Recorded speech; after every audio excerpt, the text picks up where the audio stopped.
Welcome to another In Wheel Time podcast, a 30-minute mini version of the In Wheel Time car show that airs live every Saturday morning, 8 to 11 a.m. Central.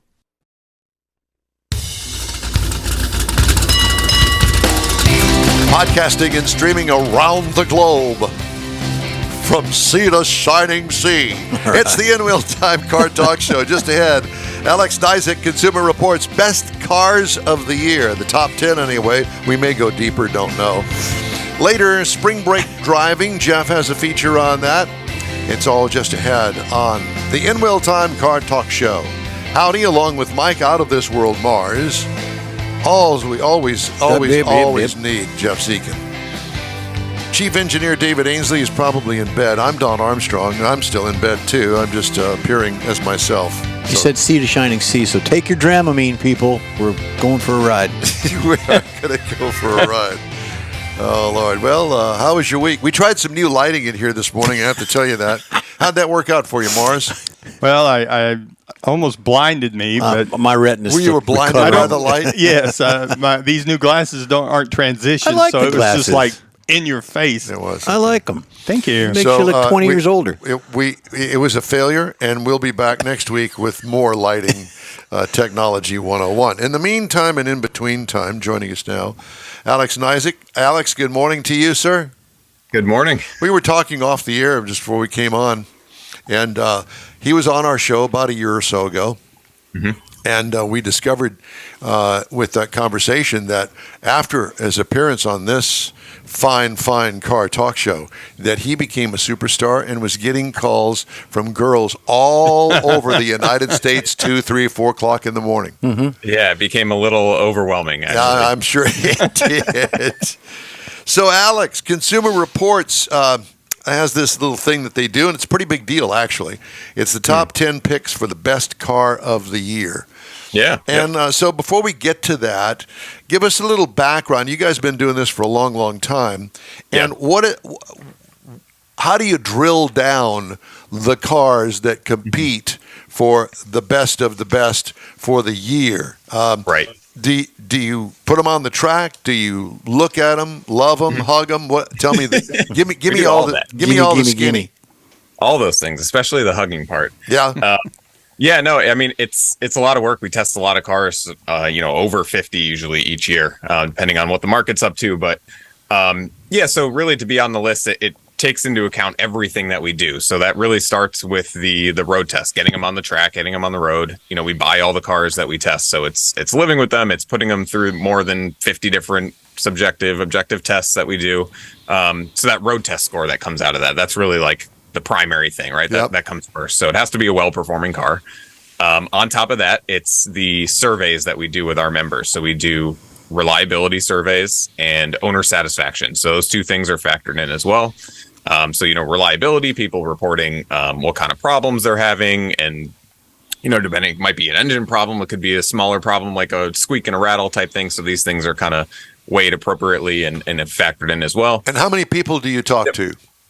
Over 300,000. And it changes depending on the year. So quite a few. And it changes depending on how popular the model is too, right? Sure, of course. Or Toyota Camrys and Maserati Grecales, for example. So then also owner satisfaction, right? Basically, would you buy this car again? So that's important.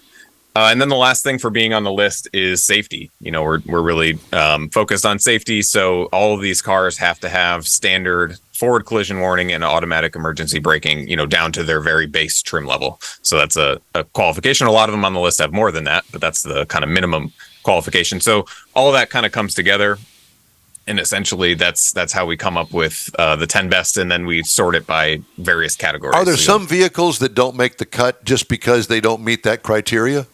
Yeah, absolutely. I mean, there could be a car that performs really, really well on the track. I mean, I'm thinking, about the Rivian R1T and R1S, right? They perform really well. They're impressive vehicles, but we don't have strong reliability data on them, right? A lot of problems. So that kind of keeps them from being on the list, even though, as a new car, they perform quite well. Yeah. So, and that's something to keep in mind. I mean, as we're going to listen to you go through these top 10, I mean, there are some that make the cut, they don't pass, or they don't make the cut at all. Right. Yeah, absolutely. So it's a holistic approach for sure. Yeah. So do you bust them up between cars, SUVs, trucks, or do they all just fall into the same mix? Yeah, no, we try to choose categories based on what the market's doing and what people are looking for and what they're interested in and what we see on our site and through, talking with consumers and whatnot. So, if you look at the list this year, you'll actually see that there's a lot of electrified vehicles, hybrids, plug-in hybrids. Yep. There's one EV on the list, and gas cars too. So I think that really just speaks to where we're at, right? We have all these options. So we're trying to tell people what are good within all those options. We know people are kind of on the fence. Do I go hybrid? Do I go EV? That sort of thing. Yeah, sure. Well, where do you want to start? You want to start with number 10?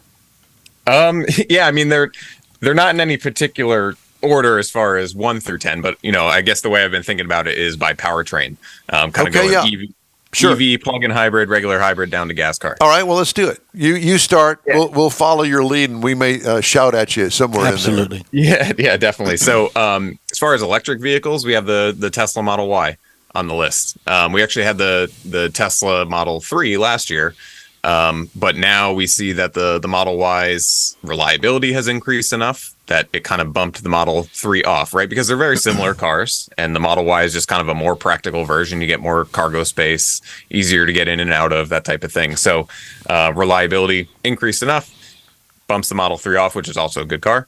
And I think the really important thing about the Model Y is it comes down to the supercharging network, right? I mean, the car itself is great, but having access to that, I mean, it's literally changing in front of our eyes as more automakers gain. The Y is a larger vehicle, and does it have the dual motors? Because the other one, you can get dual or single motors.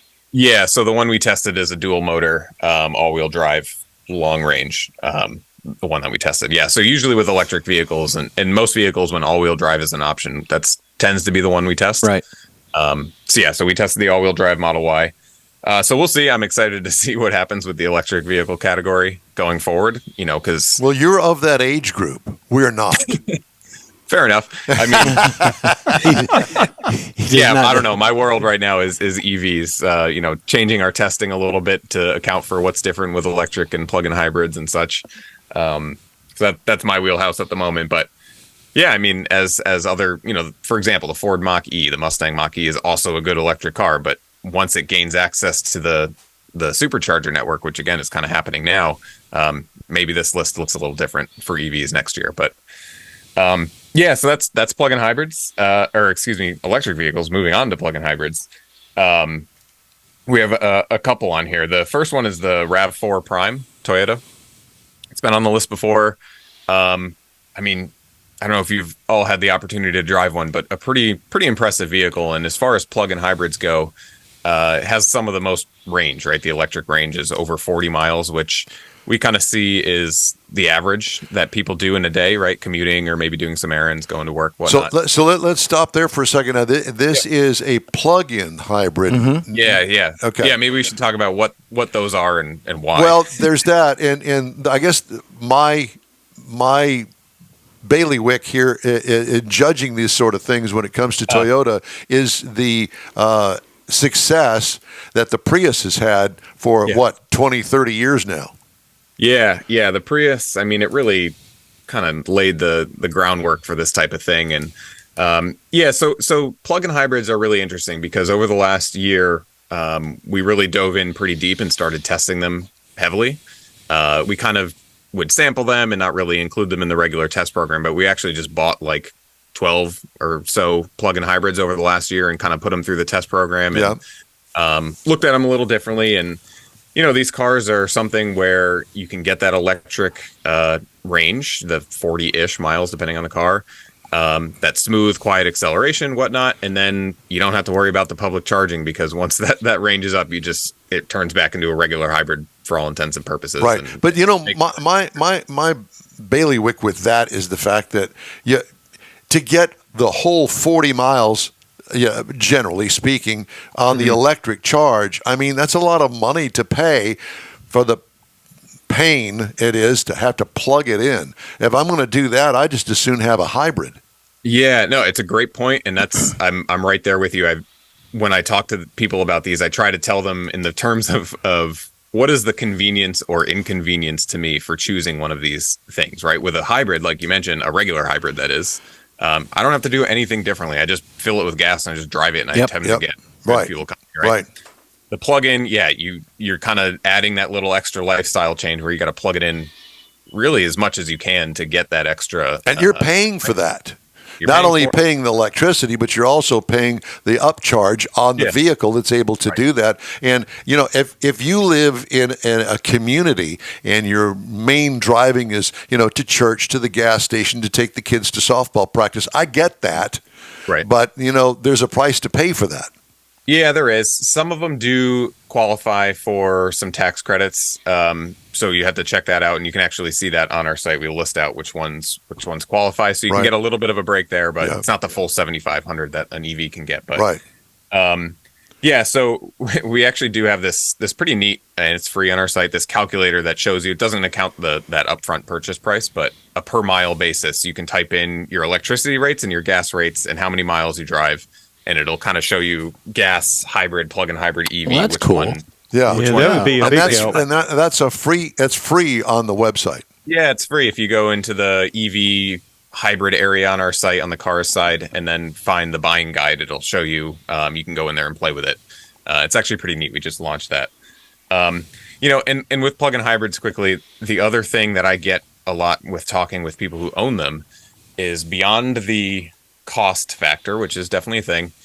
There's this less tangible, harder to quantify, like feel good factor of not going to the gas station as often. There's almost this point of pride of like, oh, I went 600 miles on electricity and only went to the gas station once, or something to that effect, right? It's this like, you know, pride in not going to the gas station as often as absolutely. I had a Toyota, a Toyota Cross last week. The darn thing got 40 miles to the gallon.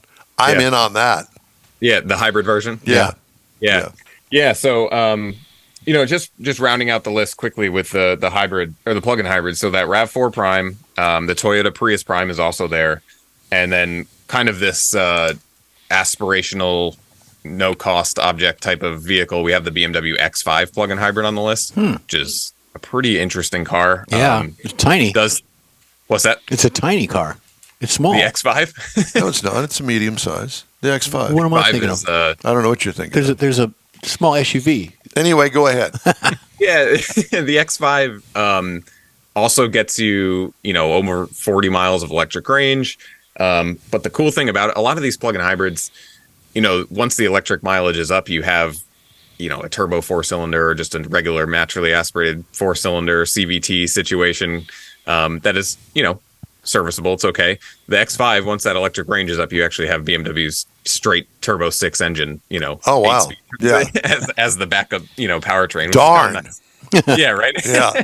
It's funny. It's my incentive to charge that one is actually less because my backup engine, again, is that sweet. Yeah, exactly. We'll just turn off the hybrid part of it. Even though you paid an extra 20 grand for it, turn that off. Yeah, you got it. Yeah, it's interesting because the plug-in hybrid aspect of that, the X5 is already a nice, well-driving, comfortable vehicle, and it kind of just takes it to that extra level. Yep. But yeah, so moving on to hybrids, which I think are the really interesting ones because, again, you don't have to do anything differently, and the price premium is a lot less.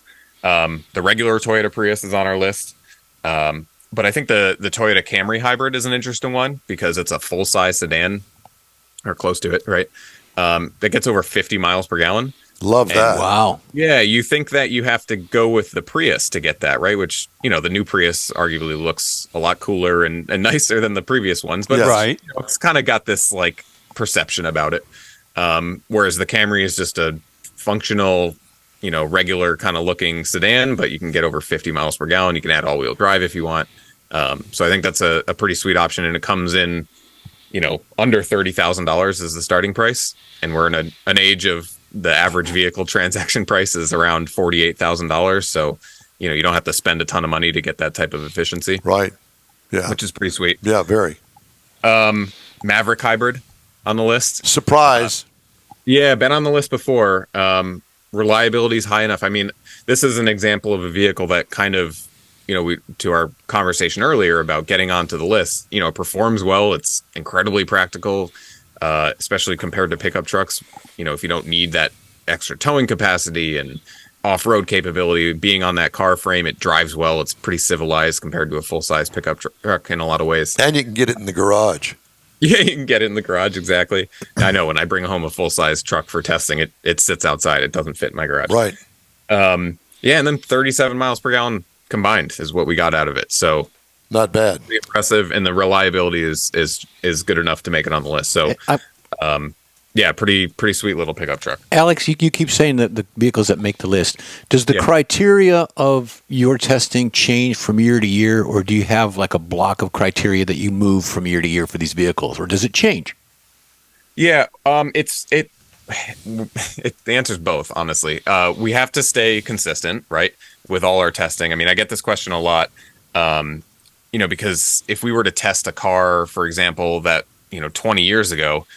Today, it would probably not a car that tested well 20 years ago would not test all that well today, right? Because compared to the competition, yes, technology right? So and everything, yeah, we have to stay consistent for a reasonable amount of time so that scores are comparable and people can shop and know what they're looking at. But then, we do kind of have to move on and capture moving. I'll tell you what, I sure would hate to be in one of your editorial meetings. Yeah, update every time. Nice and complicated, huh? Yeah, very complicated.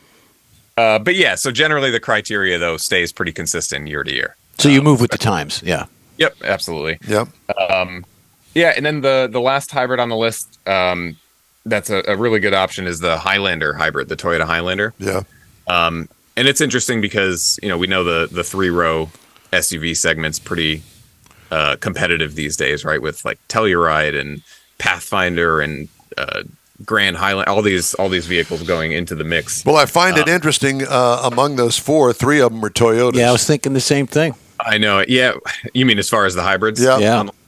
Yeah. I mean, that Toyota really refining that hybrid system over time. It's super reliable. I mean, it was pretty good when it came out, but they kind of take that iterative approach over time and just refine it, make it even more fuel efficient. The transitions when it goes from electric to hybrid mode are just super smooth, and it just works, right? You don't really have to think too hard about it. All right, let's move on. Yeah. So after the hybrids, we have some regular gas cars. So there you go. Let's talk. Let's talk about us old people. Let's talk about gas. Not interested in any of that electrification stuff. I totally get it. So we have three options here. All start under the $25,000. Oh, very good. Which is or close to it anyway. Well under $30,000. That's for sure. And they are the drum roll, please. The Crosstrek is the first one. Subaru. Yeah. I agree. Because I'll tell you, Mr. Mars is going to do a review of one of them, and when I've had a couple of them, and I really do like it a lot. Yeah. Rides great, gets good gas mileage, roomy, convenient, nothing surprising out of the interior, but boy, it's solid as a rock. It is a solid vehicle. There's no doubt about it. I mean, yeah, like you said, easy to get in and out of. The controls, I mean, they're not the flashiest thing, but they work. And it doesn't look like a dud car anymore. Oh no. No. Actually, the new one does look kind of cool if you look at it from the back. The way the fenders kind of come out a little bit, and the taillights are pinched in a little bit. It actually looks pretty sweet. Yes, I agree. And also we got 29 miles per gallon out of it, which for a non-hybrid. And it's traditional all-wheel drive. It has a drive shaft, mechanical I didn't system. get quite that much. No, but Mars has got a lead foot. Okay, let's move on. What's next? Well, I will say that's with the base engine. So I would, if you can spring for it, I would go for the more powerful engine in the Crosstrek. The base one's a little underpowered. I agree. Yeah. Subaru Forester also on the list. So another Subaru, and everything that's great about the Crosstrek, it kind of just is in a little bit larger and boxier of a package, right? Yep, right. Even more practical. It's actually the 11th year it's been on the list in a row. Wow. So some vehicles come and go. They've been on the list before, but not consecutively. This one, 11 straight years. So pretty solid. And I think, with Subaru, you see their redesigns are really, they're quite mild. They don't completely throw everything out and redo everything. So that kind of helps with their reliability and just, the vehicle progressing over time. And then the last one is the Mazda 3. First time it's been on our list. And, I think, again, a car that's been around a little while. So reliability, as the models tend to age, reliability goes up. and really proves that you don't have to spend a ton to get a car that isn't boring. I love the Mazda 3. The only thing I don't like about Mazdas in general is the infotainment system. I think we're there with you. Oh, good. I'm glad somebody else agrees too. And that's coming from the rotary dial thing is a little, cumbersome to use, and the way they have it laid out is not the best. So that is a con of the car for sure, but it drives well. It punches above its weight in terms of interior refinement. They got great engines. Great engines. You got all-wheel drive if you want, hatchback if you want. Yeah, Agreed, pretty nice little car for sure. Yeah. So that's it. The top 10. Well, it's always fun to go over these and the reasoning behind them and y'all's testing. I mean, everything about it is spot on. And that's what makes it so interesting, is to know how they do it. Yeah, true. And the surveys. Mm-hmm. I mean, 300,000 people. 300,000 folks that participate. And, I think that it's a fair, unweighted kind of thing that you guys do. Hey, go out and buy the car and let us know what you think. It's pretty easy. Yeah, absolutely. That part of it's pretty easy. And hopefully Alec had all 300,000 people watching this episode. Yeah, absolutely, that are following you. Yeah, following you. Plus the group from last time. So there you go. Very good. Alex, it's great to talk to you, my friend. Thank you so much for joining us today. Consumer Reports top 10 picks for best car of the year. Alex, let's talk again soon. All right, sounds good. Thank you, man. Thank you. Always fun. Mm-hmm. All right. I want to remind everybody that the In-Wheel Time Car Talk Show is available 24/7 through the iHeartRadio app. Just look for In-Wheel Time Car Talk. And a new daily podcast is available from your favorite podcast provider. We also video stream our 3-hour weekly show on Facebook, YouTube, and InWheelTime.com. The In-Wheel Time Car Talk Show continues right after this quick break. Pro-Am Auto Accessories has been serving Houston's auto enthusiasts since 1984, providing world-class products for sports cars, European sedans, and American muscle. Pro-Am is known as the place to go to find exclusive and hard-to-find parts and accessories. Pro-Am is one of the very first distributors in the USA for brands such as Recaro, Redline, Momo, Corbo, and Simpson. Located in the heart of Houston's premier retail and service corridor, the Galleria area, Pro-Am's walk-in storefront includes an 8,000-square-foot warehouse, showroom, and installation bays. Pro-Am not only sells parts and accessories, but also offers installation and service. Pro-Am is now reaching a worldwide audience through Pro-Am.com, taking its local reputation to the rest of the world. At Pro-Am Auto, you'll be dealing with a small group of professionals who truly want to help you with your automotive needs. If you don't see what you're looking for on the website, call and Pro-Am will lend you a hand. Pro-Am Auto, 6125 Richmond at Green Ridge in Houston's Galleria area. Call them at 713-781-7755. Want to feel good about something special you did for someone special? In-Wheel Time and the original Lupi Tortilla group of Tex-Mex restaurants have joined together to help a very worthy cause, God's Garage, a Christian-based 501c3 charity. We know there are lots of places and organizations out there where you can donate a car, truck, or SUV, but we're asking you, our car enthusiast family, to consider donating to God's Garage. Visit godsgarage.org and learn about its mission, the women that have been helped, how each one is screened, and about their Restore You program. A car donation is an easy way to make a difference in the lives of others. God's Garage needs good operating vehicles, but will take all types in working and non-working condition. Make your heart and soul feel good by donating your gently used vehicle and help support single mothers, widows, and wives of deployed military at godsgarage.org. Mecum Auctions, the world's largest collector car auction company, returns to Houston, Texas, April 4th through the 6th at NRG Center, featuring 1,000 muscle cars, Corvettes, trucks, customs, and more. Broadcast on Motor Trend TV and streaming live on Max. From avid collectors to those new to the Mecum experience, we welcome everyone. Register to bid now at Mecum.com. Hey, if you'd like to get in touch with us, just shoot us an email. The address here is info@inwheeltime.com. What did you say, Jeff? No, I didn't say anything. Mike was going to push the button. We're not ready for the button pushing yet. There's no button pushing. I'll take care of the Sue. She's outside balking. She's balking out there because she's going, I want to get in there. That's what the donuts are. It's nice and chilly outside for her, so she's grooving on it. She is grooving on it. Okay. Mr. Jeffrey has a special feature. Is it the cruise-in calendar? No, we're doing the spring break. I'm sorry. Now, this story came to me from my cousin Douglas in Corpus Christi a few weeks ago. He says, hey, we're getting ready for spring break. They've got new roads, the onslaught of people going across the bridge, traffic backup, nightmares of all kinds of things like that. So this kind of inspired me. Looking into it, there's you got to be careful. You really do. Yeah, there's a bunch of silly people out there. Yep, you do.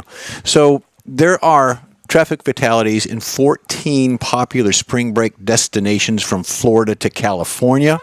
Discovered that death tolls rise almost 10% during spring break in these destinations.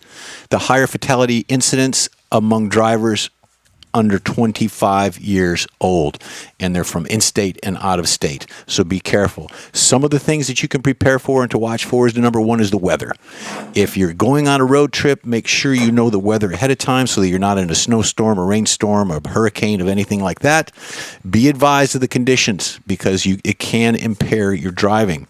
Mind your tires. If you have improperly inflated tires or if your tires are bald, you're going to have issues. You're axing for trouble. You're axing for trouble with them accidents. So bald and underinflated tires can lead to accidents, especially, Mike, on wet roads. Yeah. Keep your car stocked with emergency essentials. Now, you do this anyways when you go on trips. I mean, you got the cooler, you got your potato chips and your sodas and all that stuff. Pack essentials like a first aid kit, a flashlight, jumper cable, spare tires, and all the necessary tools to do something like that. If you got a fan belt, you got the half-inch socket, you got your 10 millimeter, probably lost it, but you can get another one. Gotta have some duct tape. Don't forget the duct tape. Don't forget the cold fried chicken and the salt and rope pepper. And a shovel in case you need that as well. But extra water and snacks is good. Stay hydrated when you're traveling. Prepare for spring break traffic, and this is a big thing for folks. Now, do you know Miami is not necessarily going to celebrate anything for spring break in the Miami area? Yeah, well, because it's all problems. Yeah. So be prepared for that. They've had some ugliness down there in Florida. Yeah, they do. Well, and break. a lot of the coastal towns where it's nice warm weather and nice sandy beaches. Mind the road regulations. Follow the speed limits. Wear your seatbelts. Obey the traffic laws, people, because the life you save might be one of ours or our family members. So aggressive driving behaviors is a no-no. Distracted or tired driving is also an issue. So if you're tired, don't get behind the wheel. Or if you're tipsy or a little inebriated, same thing. Don't do that. Check your car for road trip safety. Inspect it. Brake lights, headlights, turn signals. Does your air conditioner work and you go into a warm climate? Because you'll be miserable traveling with 3-4 people in the car, or if you're going by yourself, it's just miserable. So remember, safety first. Always be a priority when embarking on a road trip in the fantastic spring break adventures. Hey, today's In Real Time Car Talk Show is sponsored by the group of original Loopy Tortilla restaurants. They are in Houston, Beaumont, and College Station. And Gulf Coast Auto Shield, along with Pro-Am Auto Accessories. We will continue here on the In Real Time Car Talk Show. I got to get it going. Hold on. What are you doing? I'm trying to load it. Are you? Trying to get loaded. Yeah. Well, that's no change from when you were 18. No, not at all. 16. Okay, I've got the wrong one set up here. So Do you? Okay. Yeah. Well, we're just going to tap dance and wait till you get done. Please. Okay. Tell me when you're done. And it's going to be another few seconds here. Oh, good Lord. I know. Well, We need to change it. I guess so. Okay, so we're going to push this button. Hey, by the way, coming up, we're going to talk to Scott Lengel. I guess that's the way you pronounce his last name. He's the CEO of Adventure Genie, and we're talking about spring break just a second ago. I think that you're going to enjoy what he has to say and all of the things that we are going to. Pardon me? You talking to me? Okay, well, I'm going to do this. So thank you all for joining us. Our show continues right after this. The original group of Loopy Tortilla restaurants will have you telling your family and friends just what the original recipes mean when it comes to the best fajitas in Southeast Texas. Founder Stan Holt invites you to visit the original Loopy Tortilla near I-10 and Highway 6. Here's the original house that inspired the design of all the rest and the original charm that helped make Loopy Tortilla the go-to destination for Houston Tex-Mex. Speaking of original, nothing can compete with the original lime pepper marinade that everyone will agree makes Loopy Tortilla award-winning beef fajitas the best anywhere. Loopy Tortilla Katy is another location that gives you the same quality and service Houstonians have come to expect at Loopy's. It's located just off I-10 and the Grand Parkway at Kingsland Boulevard in Katy. Find yourself in Aggieland? Head to the Loopy Tortilla in College Station, located just around the corner from Kyle Field. It's a great place to enjoy those famous frozen margaritas before or after the game. Headed east to Louisiana, stop in at the Loopy Tortilla in Beaumont. It too's on I-10. You can't miss it. The original group of Loopy Tortilla restaurants invite you in for the best Tex-Mex anywhere. You own a car you love. Well, why not let Gulf Coast Auto Shield protect it? Houstonian John Gray invites you to his state-of-the-art facility to introduce you to his specialist team of auto enthusiasts. We promise you'll be impressed. Whether you're looking to massage your original paint to a like-new appearance, apply a ceramic coating, install a paint protection film, nano-ceramic window tint, or new windshield protection called ExoShield, Gulf Coast Auto Shield is where Houston's car people go. Curbed your wheels? Instead of buying new, why not have them repaired? How about a professionally installed radar detector? Gulf Coast Auto Shield does that too. Get a peek inside the shop and look at the services offered by getting online and heading to gcautoshield.com. Better yet, stop by their facility at 11275 South Sam Houston Tollway, just south of the Southwest Freeway, and get a personal tour. Gulf Coast Auto Shield is your place to go for all things exterior. Call them today, 832-930-5655 or gcautoshield.com. That's it for this podcast episode of the In Wheel Time Car Show. I'm Don Armstrong, inviting you to join us for our live show every Saturday morning, 8 to 11 a.m. Central on Facebook, YouTube, Twitch, and our InWheelTime.com website. Podcasts are available on Apple Podcasts, Spotify, Stitcher, iHeart Podcast, Podcast Addict, TuneIn, Pandora, and Amazon Music. Keep listening, and we'll see you soon.